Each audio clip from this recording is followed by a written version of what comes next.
Colombia en áreas relacionadas a la mecánica. Y en deportes, Millonarios y Cali, los grandes ganadores de la jornada 16 de la Liga Colombiana. Goles, reacciones y análisis en minutos. En cultura, desde la Feria Internacional del Libro de Bogotá, conversaremos con Miguel Torres, autor del libro Páginas Quemadas.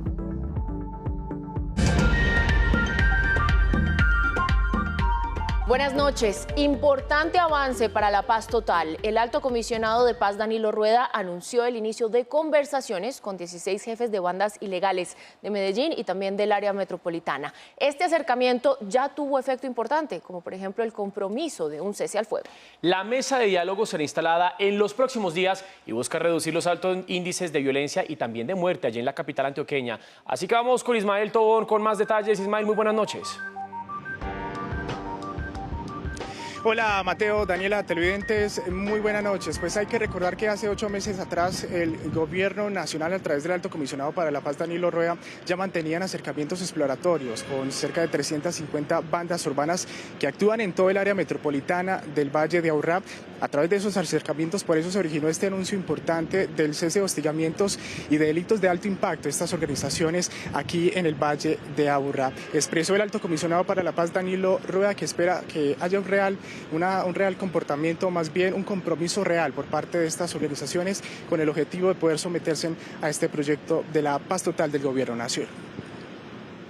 La cárcel de máxima seguridad La Paz de Itagüí fue el escenario para el acercamiento entre el gobierno nacional y 16 jefes de las estructuras armadas ilegales del Valle de Aburrá. A través de un comunicado de 6 puntos, integrantes de los grupos organizados anunciaron un cese de hostilidades. Este cese de hostilidades es un aporte significativo a la humanización del conflicto armado urbano, que habrá de impactar el comportamiento de fenómenos como los homicidios y desplazamiento forzado intraurbano. El alto comisionado para la paz Danilo Rueda celebró la disposición de reconciliación por parte de estos actores del conflicto armado urbano del área metropolitana. Corroborando esa voluntad y esa disposición para ser parte de la paz total. Hoy podemos anunciar que se ha empezado a concretar ya una expresión mucho más madura para dar un segundo paso del acercamiento a una fase dialógica.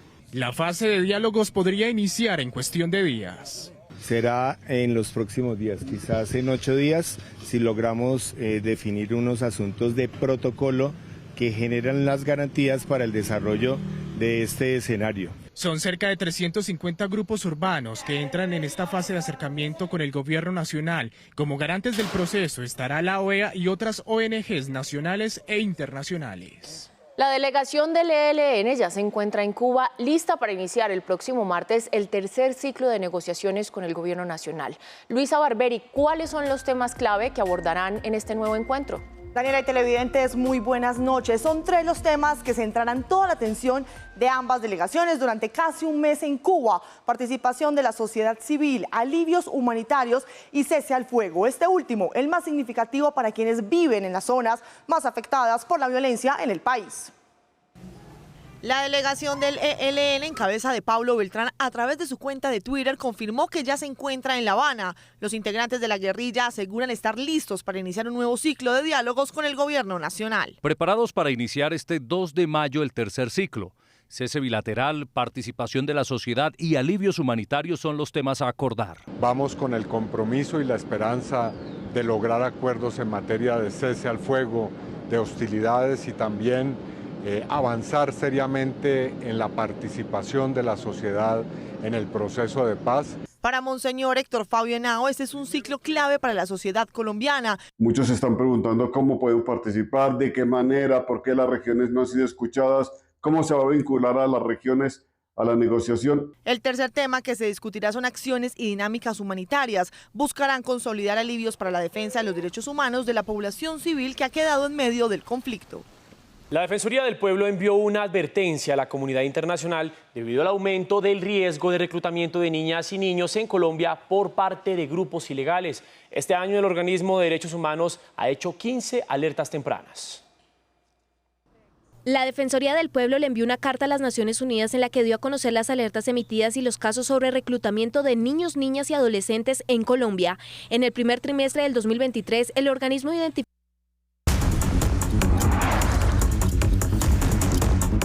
Duro golpe al narcotráfico. En menos de 24 horas, las autoridades incautaron cerca de 10 toneladas de cocaína. Una de esas operaciones estuvo en manos de la Armada Nacional, junto a autoridades de Panamá y Estados Unidos. Estefanía Valencia, usted tiene los detalles de estos resultados. Adelante. Daniela, muy buenas noches. En el Mar Caribe, en inmediaciones del Golfo de Morrosquillo, la Armada decomisó 5,5 toneladas de cocaína en 3 lanchas rápidas en las que colombianos y panameños la transportaban hacia Honduras. Mientras tanto, en Tibú, norte de Santander, el ejército incautó alrededor de 5 toneladas de cocaína en un laboratorio al parecer operado por el ELN. Con cámaras infrarroja de la Fuerza Aérea Colombiana, las autoridades identificaron las 3 embarcaciones que se movilizaban por el Mar Caribe con al menos 5 narcotraficantes a bordo. La Armada de Colombia incautó $184 millones en 5,5 toneladas de cocaína en el Caribe, uno de los mayores golpes históricos al narcotráfico. Guardacostas y unidades de superficie interceptaron las lanchas rápidas. En el desarrollo de una persecución logran que la lancha finalmente arroje los paquetes al mar, donde se logra interdictar una lancha con 88 bultos, que en su interior tenía más de 2,1 toneladas de clorhidrato de cocaína a bordo. Al parecer pretendían llevar el cargamento hasta un puerto en Honduras. El operativo se consolidó a 120 millas náuticas al noreste del Golfo de Morrosquillo. Con esta incautación se logró evitar que llegaran al mercado negro más de 13 millones de dosis que afectan a la juventud y a la salud del mundo entero. Mientras tanto, en Tibú, norte de Santander, fue hallado este laboratorio de procesamiento de clorhidrato de cocaína, en donde encontraron casi 5 toneladas del alcaloide lista para su comercialización. Según las autoridades, el complejo cocalero sería manejado por integrantes del ELN. En lo que va de este año, la Policía Antinarcóticos ha incautado 89 toneladas de cocaína y lleva por lo menos 1.050 laboratorios destruidos. Y las fuerzas militares, es decir, Ejército, Armada y Fuerza Aérea, han incautado ya 130 toneladas de cocaína y han destruido ya 850 laboratorios de procesamiento de droga. Es decir, en total van 219 toneladas y recordemos que dentro del Plan de Defensa y Seguridad, el Gobierno Nacional fijó la meta de 832 toneladas de droga incautadas cada año. Estefanía Valencia, RTVC Noticias, conectados 24/7.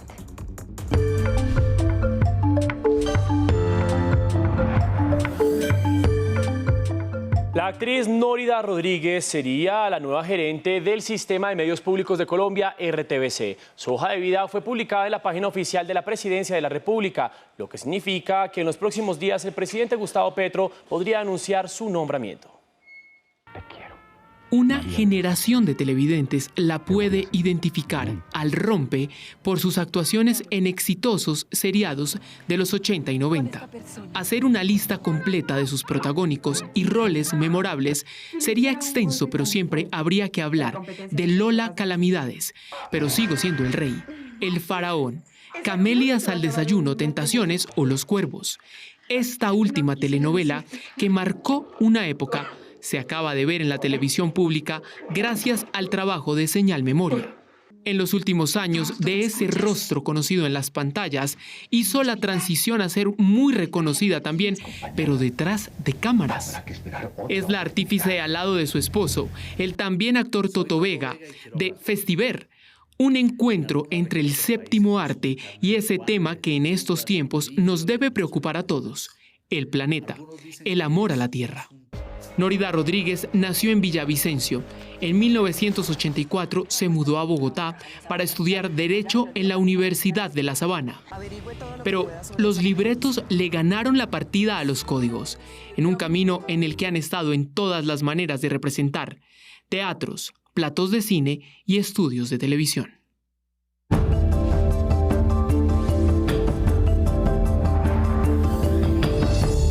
La Junta del Banco de la República decidió por mayoría incrementar en 25 puntos básicos la tasa de interés, llevándola al 13,25%. Laura Rodríguez, ¿qué implica este nuevo aumento?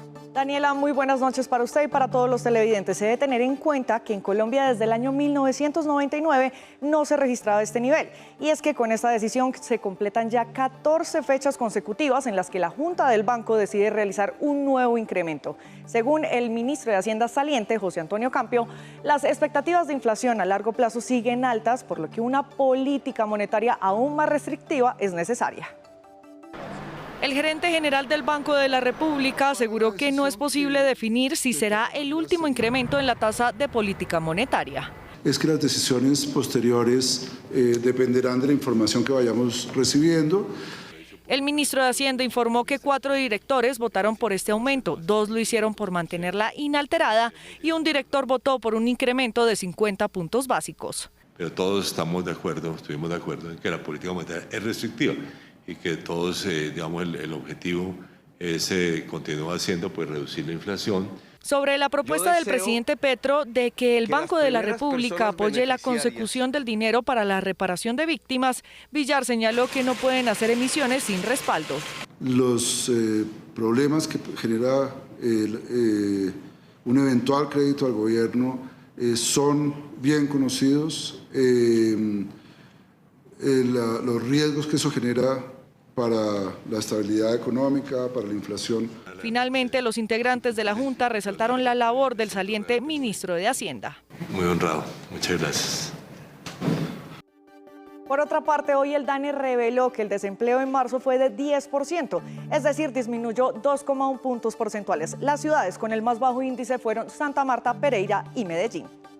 La directora del DANE informó que el país registró un aumento en su ocupación de 659.000 mujeres y de 455.000 hombres. La tasa global de participación aumenta casi un punto porcentual. La tasa de ocupación aumenta a 59.8, la de desocupación cae a 10.5. Las ciudades con la más alta tasa de desempleo fueron Quibdó, Ibagué y Riohacha. Es decir, el mes de marzo fue mucho más dinámico el mercado laboral, no en las ciudades que es donde usualmente lo estamos reportando, sino que para este mes fue mucho más dinámico para otras cabeceras. Los sectores que más contribuyeron a bajar la tasa de desocupación fueron las actividades profesionales, científicas, técnicas y de servicios administrativos. Laura, y hoy se conoció la denuncia formal que presentó el ministro de Transporte saliente, Guillermo Reyes, contra Ultra Air. ¿En qué consiste esa demanda? Cuéntenos. Mateo, así es. La denuncia es contra 8 directivos de la aerolínea por una estafa masiva de más de 48.000 millones de pesos. Según menciona el documento, aunque Ultra puso en conocimiento de la Superintendencia de Transporte que el 29 de marzo pasado suspendería sus operaciones a medianoche, continuó vendiendo tiquetes aéreos. Es por esto que el ministro Reyes pidió a la Fiscalía celeridad con las investigaciones. Laura Rodríguez, RTVC Noticias, conectados 24/7.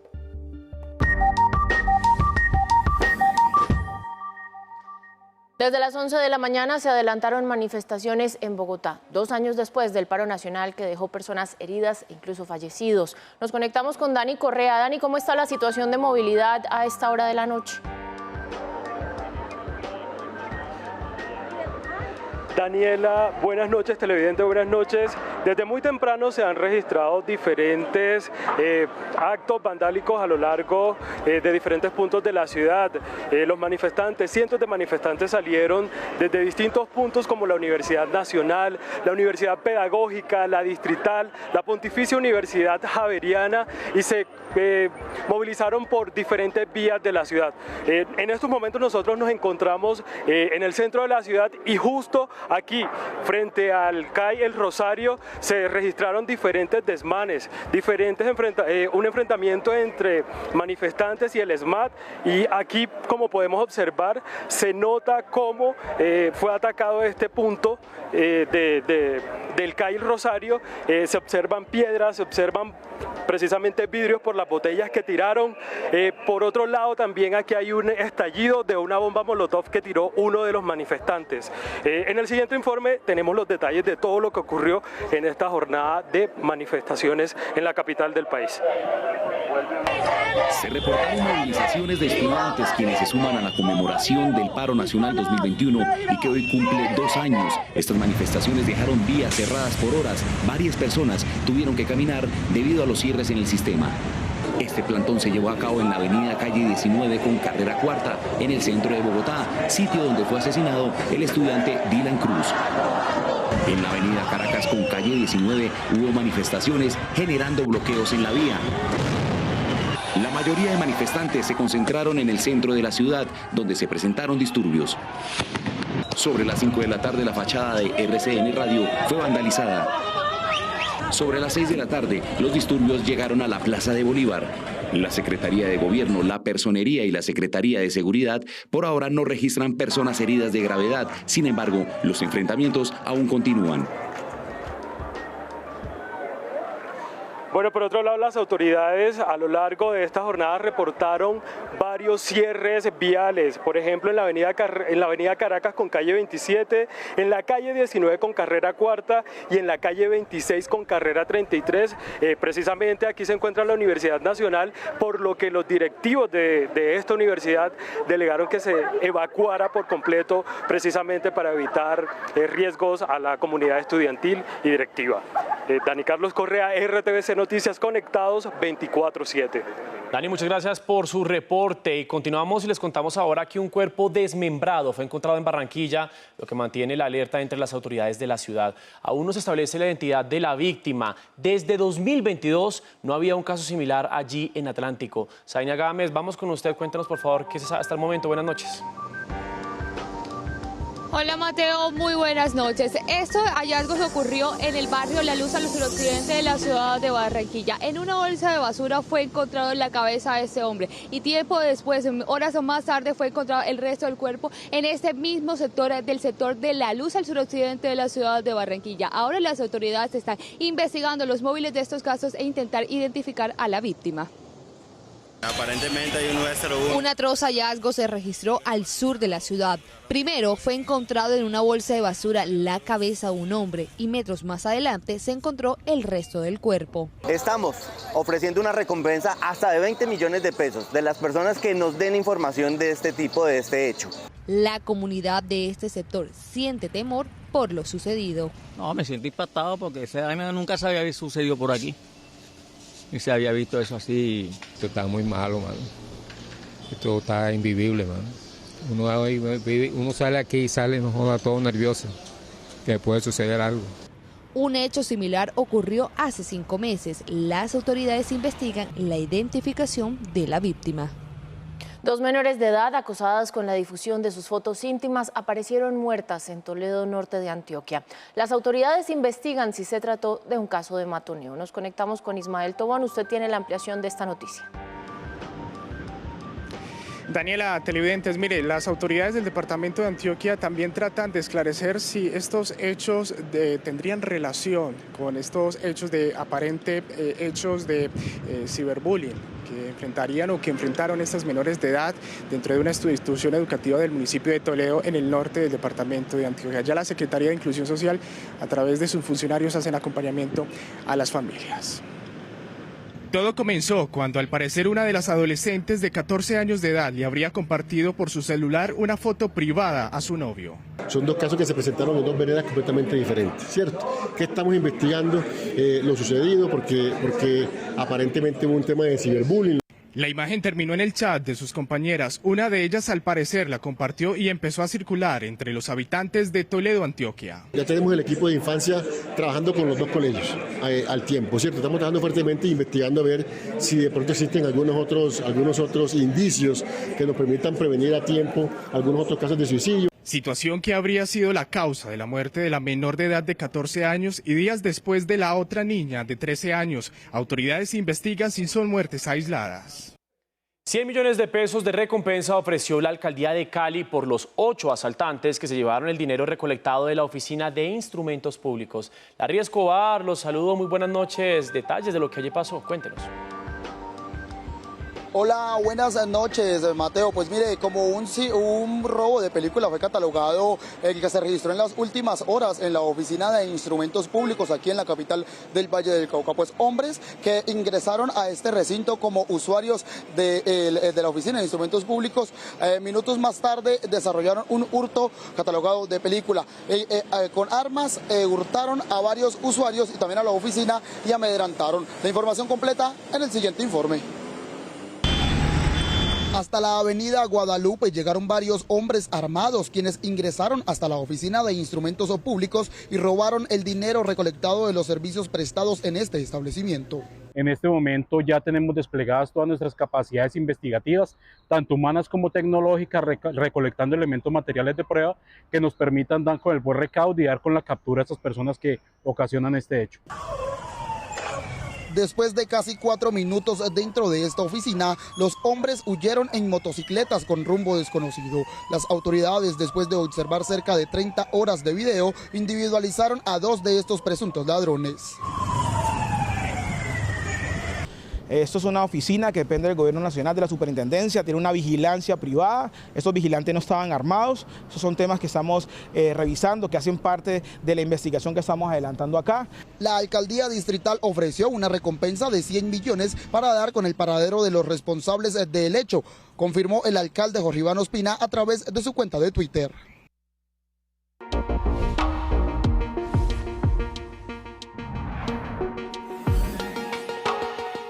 En las zonas de influencia del volcán del Ruiz se logró divisar su columna de cenizas. Las autoridades continúan con las tareas de evacuación preventiva. Yuli Pulgarín, usted tiene información oficial a esta hora. Muy buenas noches para usted y para todos los televidentes. La actividad sísmica asociada al fracturamiento de roca en el interior de las paredes volcánicas disminuyó. La magnitud máxima de los sismos fue de 0.4 en la escala de Richter a profundidades entre los 1 y los 6 kilómetros. Por otro lado, la columna de gases y cenizas emitidas desde el cráter Arenas mantiene las mismas condiciones, es decir, a una altura de 1.800 metros desde la cima del volcán. Las autoridades de gestión del riesgo en Caldas reiteraron que el volcán continúa con un nivel de actividad naranja y que ninguna zona de influencia está en alerta roja por probabilidad de deslizamientos. Paula Rodríguez, periodista de la Radio Nacional, con todos los detalles. En los más recientes boletines informativos del IDEAM se ha informado sobre las alertas hidrológicas por los ríos que nacen del volcán Nevado del Ruiz, así como las alertas por deslizamientos de tierra, lo que significa una probabilidad relacionada con la temporada de lluvias y no por la actividad naranja del volcán. Esto insisten las autoridades. Temas que tienen que ver con condiciones hidroclimatológicas en la región y han sido utilizadas para relacionarlas con amenaza volcánica. Esto ha generado un pánico infundado en la región, en el departamento de Caldas particularmente. Esa información ha sido tergiversada por algunos medios de comunicación y obviamente ha generado un pánico infundado en caldenses y personas que deberían venir al departamento de Caldas durante este puente festivo. Cabe resaltar que a pesar de que en las últimas horas se han presentado fuertes precipitaciones en el departamento de Caldas, las vías en los municipios de influencia al volcán se encuentran habilitadas y aumentan a 15 kilómetros los mantenimientos y reparaciones que se hacen en algunas de ellas, que son ruta de evacuación para la comunidad en caso de erupción. Radio Nacional de Colombia y RTVC Noticias conectados 24/7. El presidente Gustavo Petro se refirió a sus reformas, defendió la reforma a la salud y habló sobre los salarios de soldados y policías. John López, muy buenas noches. ¿Qué dijo el mandatario? Hola Mateo, buenas noches. Estas declaraciones del presidente Gustavo Petro las hizo en respuesta a las críticas que hizo la Procuradora General de la Nación, Margarita Cabello, refiriéndose a 2 de sus reformas. Una, la reforma a la salud, y otra, a la reforma laboral. En cuanto al salario de los policías y soldados, el presidente manifestó que le gustaría mucho poder aumentar ese salario que reciben sobre todo patrulleros y los soldados. También le recordó a la ciudadanía que el próximo lunes 1 de mayo, desde el balcón de la Casa de Nariño, responderá a las inquietudes que tiene la comunidad en general sobre sus reformas.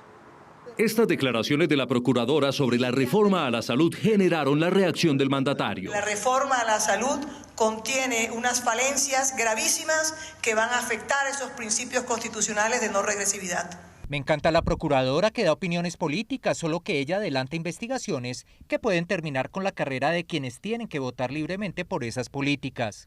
Luego, aquí se oscurece la democracia. Hay que prender la luz democrática. El presidente también se refirió a los salarios de soldados y policías. Me gustaría que hubiera un mejor salario o bonificación al patrullero o patrullera de base de la policía o al o la soldado que se encuentra en las trochas. Los funcionarios y sindicatos que hoy negocian el salario público en estos 2 años deberían contemplar esa posibilidad. Estas reformas serán discutidas nuevamente por el presidente Gustavo Petro el próximo lunes desde el balcón de la Casa de Nariño. En un artículo incluido en el Plan Nacional de Desarrollo, el Gobierno Nacional busca obtener predios para mejorar la producción agrícola del país en terrenos baldíos o que estén en poder de la SAE. Hay discusión frente a la conveniencia de ese mecanismo. La incorporación de un artículo a última hora en el Plan Nacional de Desarrollo que se discute en el Congreso busca acelerar procesos de expropiación en 21 días. Sin que haya un debido proceso y sin que tampoco se respete el derecho a la defensa, se le puede quitar el predio a una persona. El artículo indica: venta de predios por motivos de utilidad pública o interés social con indemnización previa para reforma rural integral, la resolución que declare el predio como de utilidad pública o interés social. El presidente Gustavo Petro se pronunció a través de su cuenta de Twitter. La sentencia de la Corte Constitucional sobre baldíos, expedida hace un mes, encontrará que ordena al gobierno aclarar cuáles son los baldíos de la nación. Nadie va a expropiar, no es cierto, es falso. Nosotros lo que vamos a hacer es la compra de tierras, a comprar tierras para entregarle a los campesinos que no tienen.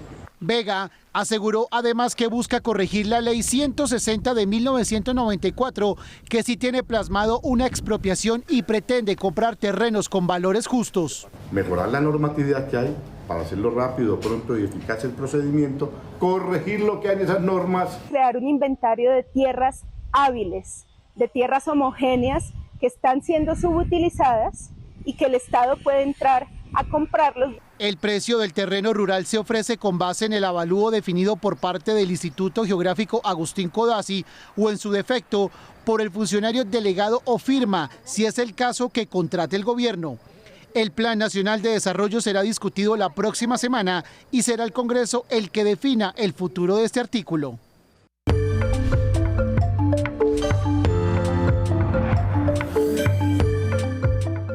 En la audiencia de imputación contra Aida Merlano, la ex senadora condenada por compra de votos no aceptó cargos por el delito de fuga de presos. La excongresista se declaró inocente por el escape que protagonizó el 1 de octubre de 2019 cuando huyó por una ventana de un consultorio en el norte de Bogotá. ¿Acepta o no acepta cargo ciudadana? No acepto cargo, señor juez. En la audiencia de imputación, el fiscal señaló que la fuga contó con el apoyo de sus hijos y funcionarios del IMPEC. Es que aprovechó un procedimiento estético ontológico para fugarse. Se valió de una cuerda y guantes, elementos que fueron suministrados en el Centro Médico de La Sabana por parte de sus hijos, y es lo que se infiere hasta ahora. La fiscalía señaló que Aida Merlano debe seguir detenida precisamente por el alto riesgo de fuga de la ex senadora. En medio de la audiencia contra Francisco Luis Correa, señalado de ser el cerebro del asesinato del fiscal paraguayo Marcelo Pecci, este le pidió perdón a los familiares de la víctima. Primeramente pido perdón a Dios, familia del doctor Pecci, su señor padre, su señora madre, sus hermanos, a la señora Claudia Dinera. A un año del asesinato del fiscal Marcelo Pecci en la isla de Barú, el cerebro del crimen Francisco Luis Correa pidió perdón a su familia. No pensé que con esto íbamos a causar tanto daño, íbamos a hacer algo, pues no me di las consecuencias, pues me arrepiento de corazón. La fiscalía confirmó que están llegando a un principio de oportunidad. Se ha comenzado a diligenciar la matriz de colaboración.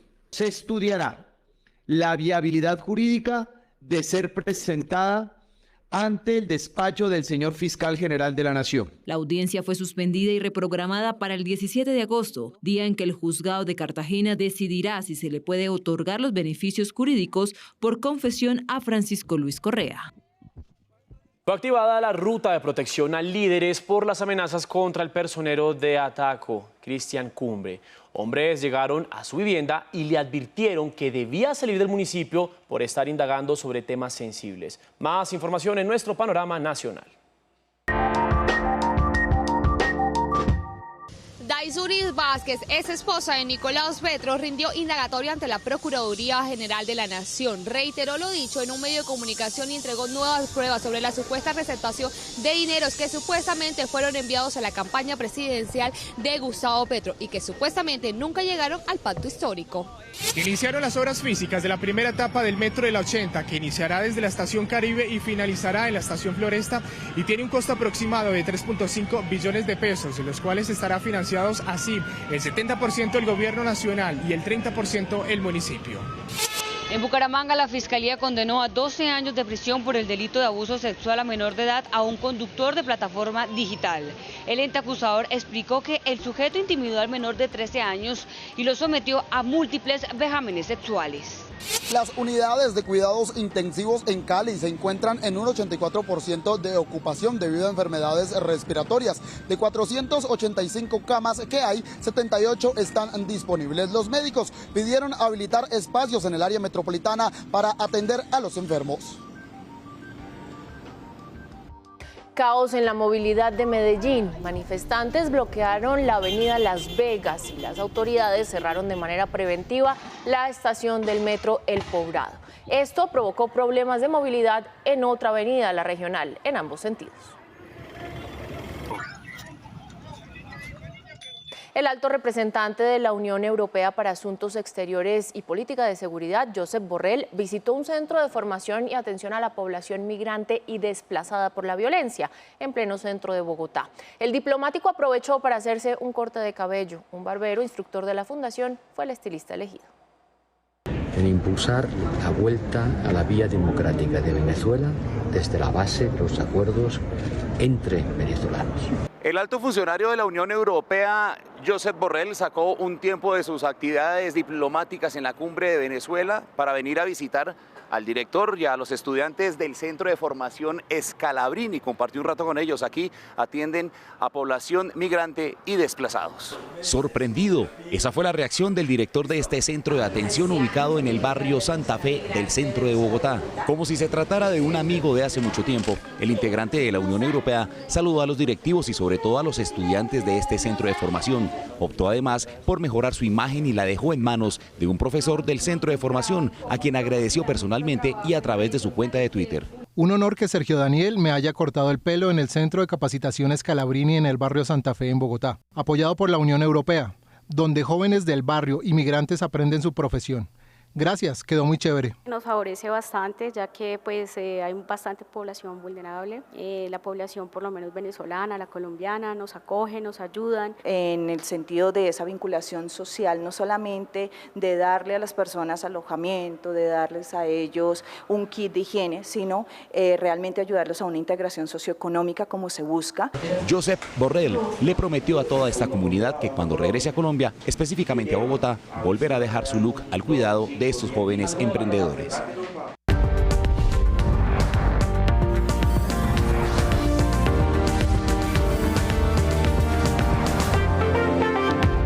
Y hablemos de lo que pasa en el mundo. Registros de temperatura inusualmente altos para esta época del año en la península ibérica que llegan casi, escuchen esto, a los 40 grados Celsius, alerta a las autoridades en España y también en Portugal. Camila Bradford, cuéntenos usted por favor qué ocurre en esta región del mundo. Buenas noches. Caminar en España un día como hoy implica tener a la mano hidratación o al menos un abanico. Es casi que el día más caluroso para un mes como abril que han experimentado los españoles desde que se lleva registro. Se habla que en suelo peninsular se registró un récord de 39 grados Celsius en Córdoba. El vecino Portugal no se queda atrás. La masa de aire caliente que abraza el continente lo llevó a alcanzar también su temperatura más alta en al menos 78 años, con 36,9 grados, según su instituto meteorológico.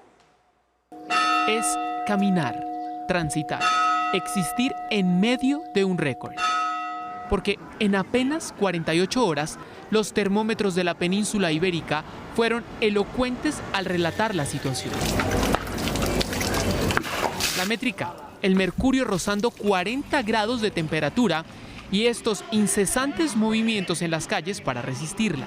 Muchísima calor, buscando sombra por todos lados y buscando agua por todos lados y buscando sitio por donde meterte, porque es demasiada calor. Precisamente, ese es uno de los efectos inmediatos de esta prematura ola de calor.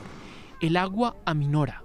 La sequía empieza a extenderse semanas y si bien entre jueves y viernes no ha sido una temperatura uniforme, supera los 38 grados a la sombra. Mira, la calor de hoy es verdad que no es la normal, es totalmente atípica de tener casi 40 grados. Al cambio climático atribuyen la premura de las temperaturas atípicamente elevadas, al menos en España. Naciones Unidas lo tiene en primera línea de riesgo de desertificación para el 75% de su suelo.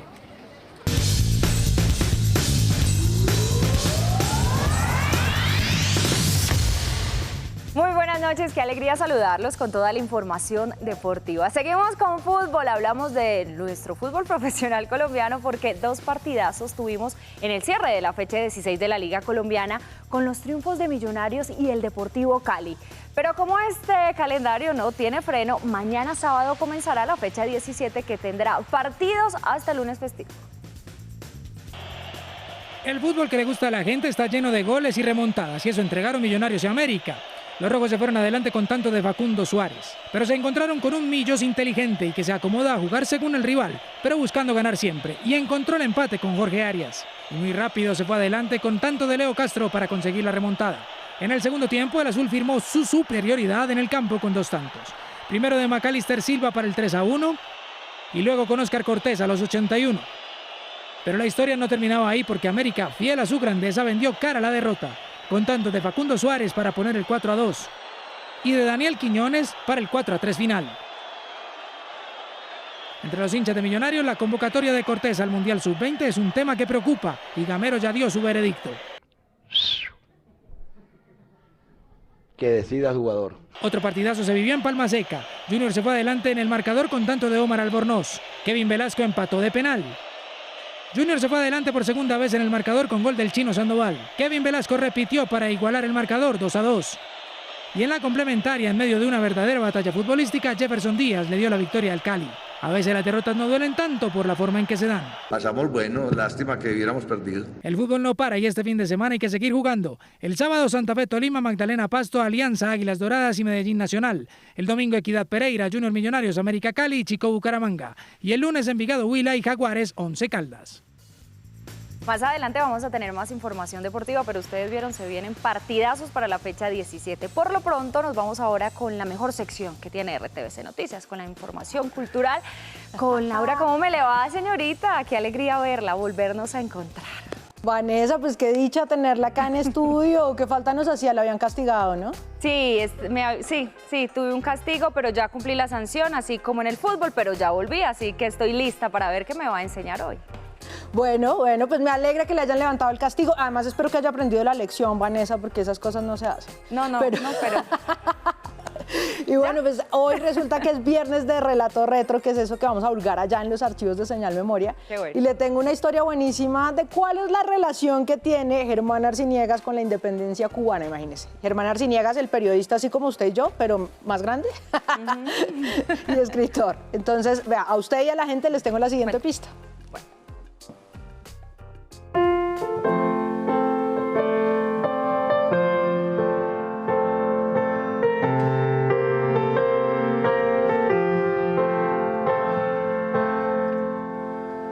Esa es la bayamesa o el himno de Cuba y resulta que aprovechando que es el mes de los libros de la literatura y que estamos en plena Feria Internacional del Libro, con Señal Memoria les vamos a contar cómo encontramos en los archivos que el bisabuelo de Germán Arciniegas compuso este himno nacional de Cuba. Resulta que el bisabuelo era Perucho Figueredo, que fue uno de los comandantes del Ejército Libertador por allá en 1860. Céspedes, que era como el Simón Bolívar para los cubanos, dijo, listo, nos vamos a liberar de los españoles, cada uno va a coger un ejército y va a retomar un lugar para nosotros, ¿no? Y a Perucho le tocó Bayamo, que era donde él tenía su hacienda. Y resulta que en esa primera gesta, en ese primer movimiento de independencia les fue tan bien que volvieron al pueblo felices cantando una melodía que había compuesto Perucho, porque resulta que antes de eso él se había ido a estudiar en Europa y era músico, y esa melodía es esta que luego se convirtió en la bayamesa, en el himno de Cuba. Pero escuchemos al mismo Germán Arciniegas contarnos esa historia. Él era músico, había ido a Europa y días antes habían estrenado en la iglesia una música que se le pegó en el oído a toda la gente y la silbaban en la calle como un aire popular. De manera que cuando ellos entraron a Bayamo, empezaron a silbar la música que vino a ser la música de la bayamesa. Después las cosas se pusieron complicadas, los españoles comenzaron a acorralar a todo el ejército libertador y pues a Perucho le tocó esconderse en la selva, le dio tifus, luego lo arrestaron, obviamente lo condenaron a muerte y la mañana en la que lo iban a fusilar, llegaron por él a la selva y él tuvo un último acto de rebeldía. Veamos cómo lo cuenta Germán Arciniegas. Le mostró los pies, que eran 2 llagas, él no podía pararse. Le dijo, ¿cómo se les ocurre, salvajes, que yo vaya a hacer? Vean los pies cómo están. Tráigame una carroza. Dice, carroza usted, traidor. Un burro. Y trajeron un burro para que se montara y llenaba el patíbulo. Subió al burro y dijo, no es la primera vez que un redentor monta en un burro. Perucho tenía 2 hijas, la menor es la abuela de Germán Arciniegas, y en una carta que le dejó antes de que lo fusilaran a su esposa le decía, usted no se puede dar por vencida, usted tiene que cuidar a estas 2 niñas. Así que la esposa se exilió, se fue a la Florida, como se iban muchos cubanos que salían en esa época pues, del país, y allá conoció al que fue el abuelo de Germán Arciniegas, que era un ingeniero muy talentoso. Eso coincidió con que acá en Colombia el gobierno comenzó a tener un acuerdo especial para recibir inmigrantes y el resto de la historia, más bien que se la cuente a ustedes Germán Arciniegas. Vino a Bogotá y se levantó un contrato. Mi abuelo era de La Habana y era muy buen ingeniero, muchacho. Él era de una familia bastante rica, Angueira. Mi abuela era Figueredo. Se casaron y la última consecuencia soy yo. Todo esto hace parte de algo que se llama Palabra Mayor, que ustedes pueden encontrar en los archivos de Señal Memoria con más escritores y más historias.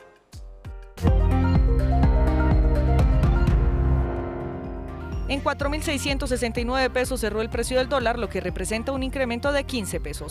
A $1.89 se cotizó la libra de café colombiano en la Bolsa de Valores de Nueva York. El precio interno de la carga bajó 8.000 pesos y llegó a 2.005.000 pesos. En 45,41% quedó fijada la tasa de usura que regirá en mayo. Esto representa una disminución de 168 puntos básicos y es la primera vez que baja en 18 meses. 85.000 solicitudes de pensión por vejez, invalidez y sobrevivencia de afiliados espera recibir por venir en 2023.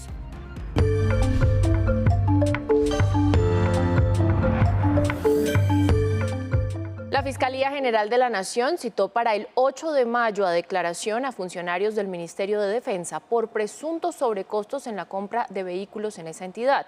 Al parecer, habría irregularidades en un contrato de $304 millones. Más hechos del día en un minuto.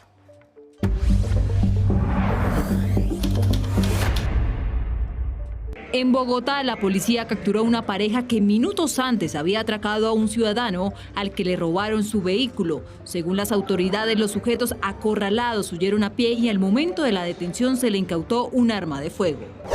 La Procuraduría le abrió una investigación al saliente ministro de Transporte Guillermo Reyes por la presunta solicitud y aceptación de dádivas de un funcionario de Envías y el uso de un avión propiedad de una empresa contratista. Las autoridades capturaron en Cali a Aristo Caicedo, un piloto comercial de 47 años pedido en extradición por Estados Unidos, presuntamente por pertenecer a una red de narcotráfico que operaba en la costa del Pacífico colombiano. La Procuraduría sancionó con inhabilidad para ejercer cargos públicos por 12 años a Guillermo Grosso por gestión deficiente en el cargo de agente interventor de Saludcop EPS. Al parecer puso en riesgo a casi 7 millones de personas por no seguir las directrices del Ministerio de Salud. Desde Estados Unidos, la alcaldesa de Bogotá, Claudia López, propuso liderar un nuevo pacto social y ambiental para las Américas. Más noticias en Bogotá 24/7.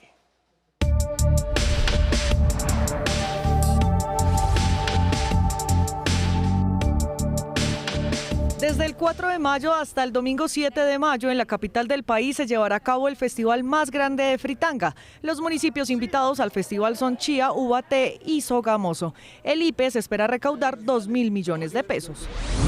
Una ciudadana logró recuperar un halcón que estaba al borde de la carretera, cerca del municipio de Une, en Cundinamarca. El animal fue trasladado a Bogotá y entregado a la oficina de enlace de la Secretaría de Ambiente en la terminal de transporte del Salitre. Allí se le brinda atención veterinaria especializada para devolverlo a su hábitat. La cifra del día son los 139.000 libros que recibieron en Corferias durante la Filbo, niños y niñas de primaria. Sus maestras y maestros se beneficiaron además con la entrega de la colección Aprendamos Todos a Leer, estrategia que llega al 76% de la población escolar matriculada en esos grados. La voz del día en Bogotá es del director del Instituto para la Economía Social porque fue aprobado en el Consejo Distrital el proyecto que institucionaliza a los vendedores informales, ya queda a sanción de la alcaldesa mayor de Bogotá. Un sistema de cuidado para las mujeres que permita hacer un protocolo de violencias en el espacio público, que nadie maltrate a una vendedora informal, que le toca ser vendedora porque es el trabajo que le permite realizar todas sus tareas.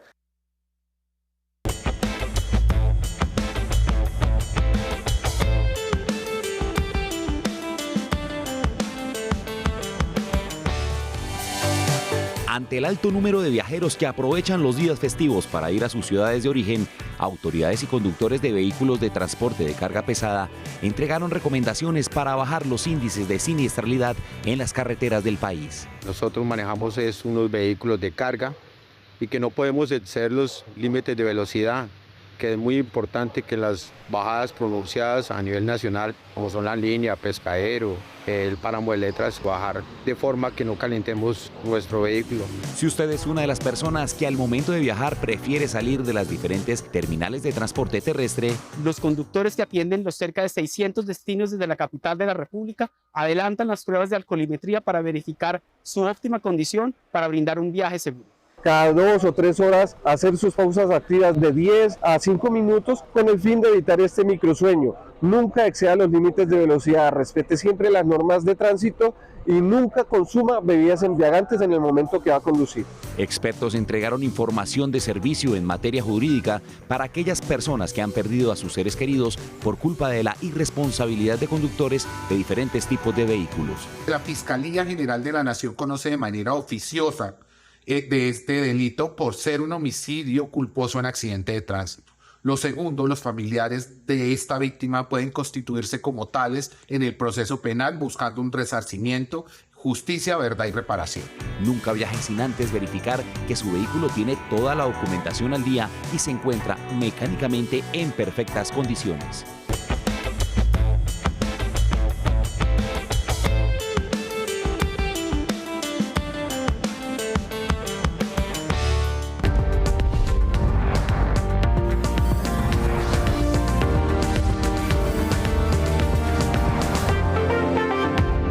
Siguen las tensiones entre China y Taiwán. El Ministerio de Defensa taiwanés denunció que al menos 9 aviones militares rusos violaron el espacio aéreo al sobrevolar la isla. Entre las aeronaves estaría un dron. Más noticias del mundo a continuación. En su visita a Hungría, el Papa Francisco aseguró que es clave recuperar el alma europea y denunció un infantilismo bélico en medio de la guerra que vive Ucrania. Además, aseguró que la política mundial pareciera buscar enardecer los ánimos más que resolver problemas. El sumo pontífice instó a Ucrania a buscar una salida pacífica al conflicto. Sigue complicándose la situación en Sudán con los combates que se reactivaron entre el ejército y el poderoso grupo paramilitar FARC. Las partes se acusaron mutuamente de violar la extensión de la tregua de 72 horas acordada durante la noche de ayer con la mediación de Estados Unidos y Arabia Saudí. Naciones Unidas habló sobre la fuga de presos en medio del conflicto. Al menos 19 personas murieron en ataques rusos con misiles en 2 ciudades de Ucrania. Los equipos de rescate buscan desaparecidos entre los escombros de un edificio que fue bombardeado. El jefe de la oficina presidencial ucraniana, Andriy Yermak, señaló que las defensas aéreas ucranianas derribaron 21 de los 23 misiles que fueron lanzados por Rusia. Llegamos a oportunidades. Atentos porque hay más de 80 vacantes de trabajo en Canadá en áreas relacionadas a la mecánica. Acá los pasos para aplicar. En oportunidades de trabajo, vaya a la página ap.sena.edu.co. Dé clic en la pestaña Personas y seleccione Inscriba su hoja de vida, donde tendrá que diligenciar sus datos personales y seguir el paso a paso. Cuando finalice, diríjase a convocatorias de empleo en el exterior y dé clic en Ofertas laborales en Ontario, Canadá. Lea con atención la descripción y requisitos de la convocatoria, que tiene vacantes para técnicos mecánicos de motores de diésel y pintores de carros. Tengan presente que para aplicar deben ser técnicos o tecnólogos en mecánica automotriz, experiencia mínima de 3 años y contar con un inglés intermedio B1, B2. ¡Atentos! El salario mensual oscila entre los 13 y 14 millones de pesos mensuales. Y mucho ojo, tienen plazo de aplicar hasta el 28 de mayo de 2023. Y muy importante, recuerden que si quieren seguir informados 24/7, nos encuentran en todas nuestras redes sociales como RTVC Noticias.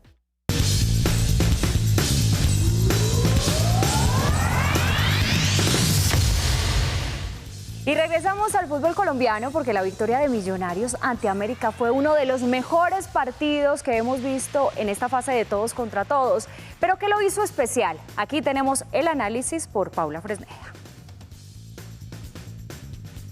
Fue una noche de contrastes, una noche de jugadas gestadas por las bandas, pero que terminaron en gritos ahogados. La noche de jugar en corto y rápido, de aprovechar los errores y concretar en el patio rival.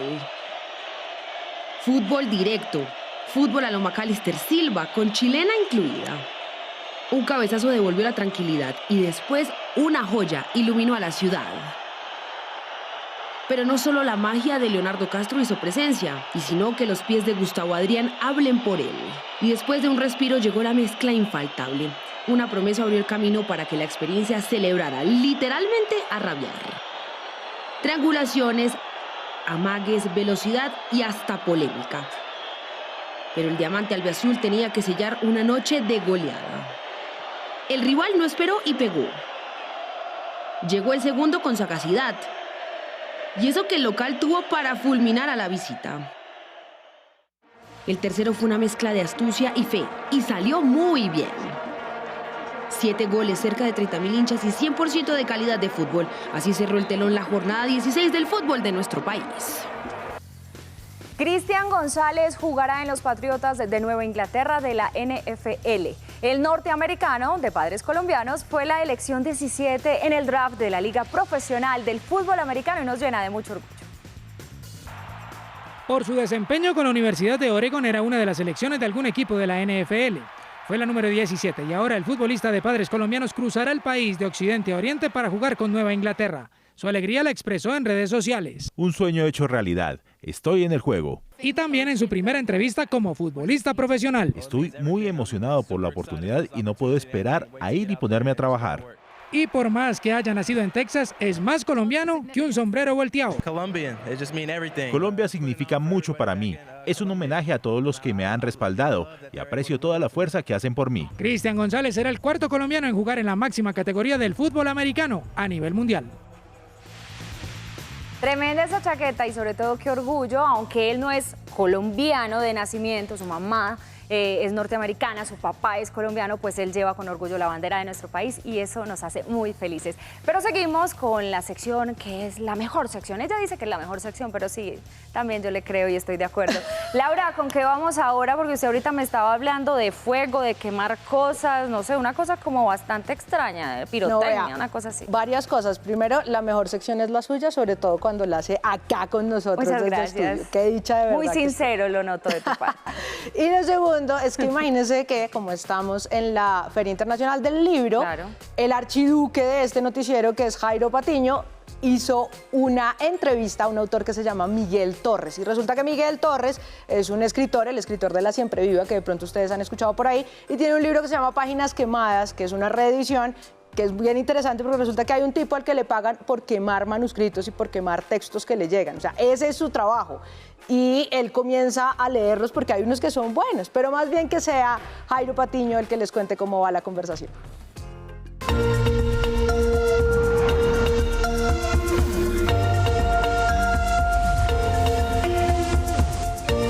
Es un placer para mí saludar al maestro Miguel Torres. Maestro, gracias por aceptar esta entrevista.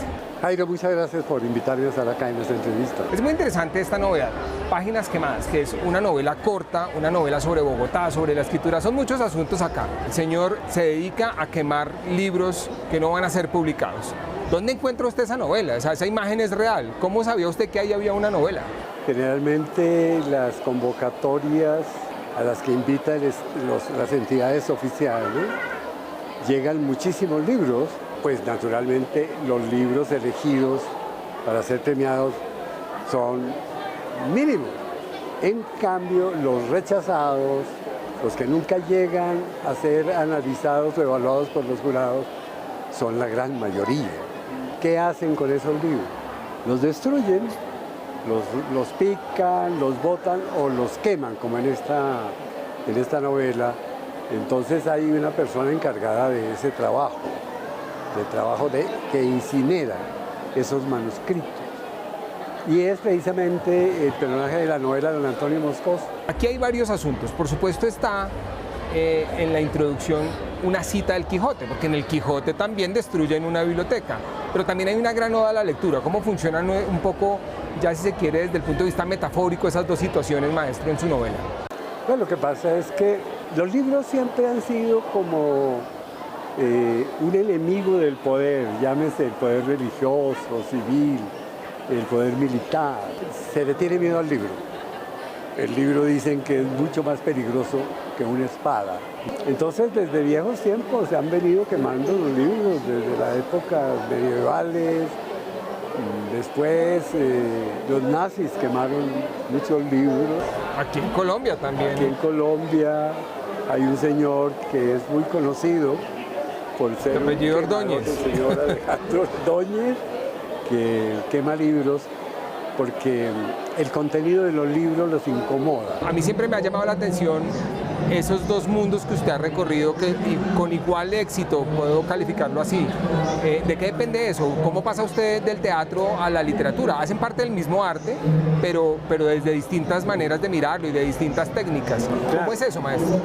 Pues todo parte de la práctica de mi trabajo, primero muy joven como actor. Posteriormente ya como director de teatro y como director de un grupo teatral que fundé en los años 70. Pero siempre a mí me atrajo mucho la narrativa literaria de los cuentos o novelas, a la par que la dramaturgia, la literatura del teatro. Pero el teatro es muy absorbente. No deja nada, no deja tiempo. ¿Cómo ve usted hoy La Siempre Viva? Es una obra supremamente vigente, eso lo sabemos, pero ¿qué piensa usted cuando ve esa creación que hizo? Pues a mí como autor me llena de mucha satisfacción haber logrado hacer esa obra de teatro. La quiero mucho, me ha dado muchas satisfacciones, he tenido acceso a mucho público que tiene mucha relación con el tema, con La Siempre Viva, con lo que se cuenta, los familiares. Los desaparecidos, los familiares, ahí está todo. Y usted lo contó en un tiempo cuando no se hablaba igual que hoy. Sí, yo me metí con eso muy reciente. Sí. Porque necesitaba que alguien hablara de eso también. Y yo había estado muy cerca el 6 y el 7 de noviembre de la Plaza de Bolívar. Ahí, casi cerca, casi que me toca estar como testigo prácticamente. ¿Usted oía las balaceras? Oía las como balaceras. Pasa en la obra.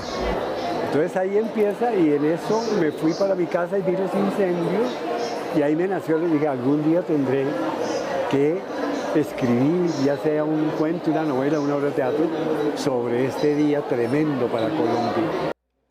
Llegamos al final de esta emisión, Mateo, hoy con el equipo completo desde el estudio. ¿Y qué le parece? ¿Nos vamos todos para la Feria del Libro? Sí, vamos. Aprovechemos, Arranquemos, somos todos. arranquemos. Ahí está. Sí, pues ustedes, muchísimas gracias. Sí, ¿qué? No, pues obviamente ya no se puede, pero mañana tenemos todo el puente para hacerlo, así que pilas. Hay tiempo para escoger los mejores libros. A ustedes muchísimas gracias por acompañarnos y no se les olvide conectarse con la emisión del fin de semana. Chao, chao.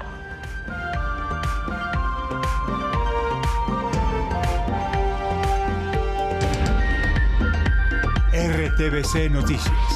Emisión Central.